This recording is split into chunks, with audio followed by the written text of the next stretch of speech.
And I know sometimes people are like, oh, I'm in the middle of meet season, I can't miss competition. Take my word for it. If you push it, you're almost always regretting it down the road because you get a flare up and you're then kind of back to square one.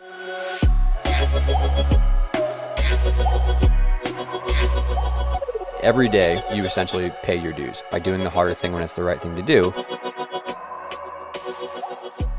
What's up, everybody? Welcome back to Shift's YouTube channel. Thank you so much for taking your time to watch this video. Today, we're going to talk about a very popular request that we had, which is going to be on Sever's disease, which is also known as calcaneal apophysitis, right? It's growth plate injuries we'll talk about. When we were kind of going through videos about ankle mobility, a lot of people were saying, you know, my son or my daughter is in sports, they have Sever's disease. I'm a physical therapist and a strength coach. I work with a lot of gymnasts, and Sever's is very popular in that sport. Unfortunately, I have a lot of experience working with these athletes and trying to help them. Just wanted to do a video today and kind of share some ideas about what we can do to help somebody with Sever's disease, because it's oftentimes very debilitating because it's a growth plate injury, which is a bone injury, and they're very uncomfortable. We're going to talk about these things today. If you're back to the channel for the first time in a while, do us a huge favor and like and subscribe to notifications for the bells and the alerts, because as more content comes out, we want to make sure you see it, and we want to make sure we use the feedback in the comments on those videos to generate more ideas for how to help the community. These videos have been very popular, but literally all the videos we get submissions for are the ones that become what we film down the road. In the comment section below, as you're listening or watching, try to make sure you drop a comment today, like what was helpful, what was not helpful, what do you want to learn more about. Let us know what you have on your mind, because like I said, all the feedback, we love hearing from you guys. First thing we're going to do here is we're going to talk about what is Sever's disease, right? Sever's disease, I took my stick man's leg and zoomed in here, is going to be a nice little example for us to go on. So Sever's disease, like we said, is a growth plate or a bony irritation. So what that means is in the black here, you would have the outline of a foot. I'm sorry, terrible artist,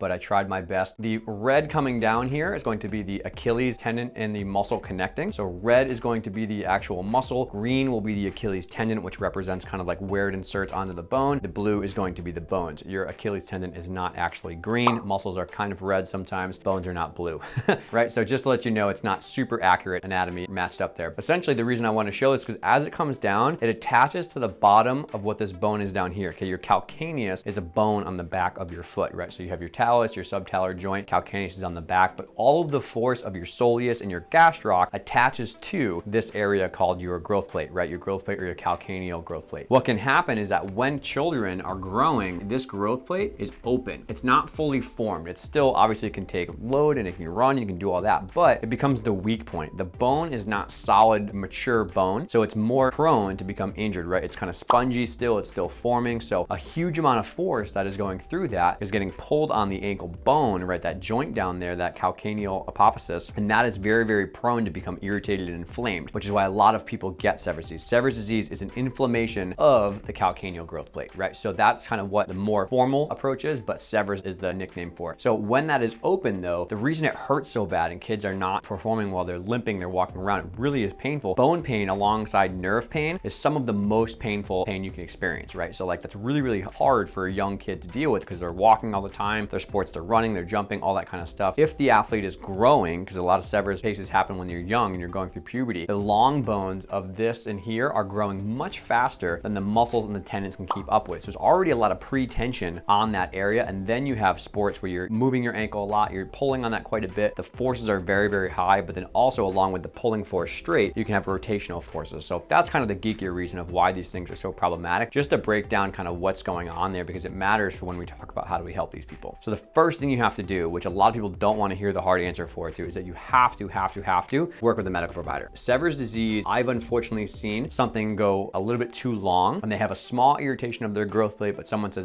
just keep working on it, it's growth pain, don't worry about it. They keep going, they're limping, they keep going, and they get a stress fracture of their heel, and then you're in a whole different ball of wax. You do not want to let it get so bad where you have a stress reaction or a stress fracture, because you need a lot more time off, you're in a boot, you might need surgery if it's bad enough. As soon as somebody starts to have problems, it's really important to get them looked at by a medical provider, get an x-ray, make sure it looks okay, make sure they're doing all right, okay, and then immediately get them to see a PT or an AT, sports chiro, whoever you're working with, to try to get a nice rehab program in place. Because if you do the right things early, it can substantially reduce the amount of time that you miss from your sport, and more importantly, it can reduce the pain very fast. And that's kind of the first thing that we're always focusing on. You have to remember why these things happen. It's mostly always impact and growth along with those high forces. So the first thing we have to do is we have to reduce the impact. I have worked with some cases where they're going to PT somewhere and they're trying to do all the rehab stuff, but they're still competing, they're still training, they just still want to run, they don't want to get away from their friends. I totally understand it, but doing the best PT and the best rehab in the world will not work if you don't take time off the thing that's making it worse. There are plenty ways to still be involved in your sport. For gymnastics, there's a ton of stuff you can do. For soccer and other things, there's plenty of other things you can do. We still want someone to stay active, as we'll talk about, but there's a lot of other ways to keep that person active that doesn't involve just jumping, because the bone needs time for the inflammation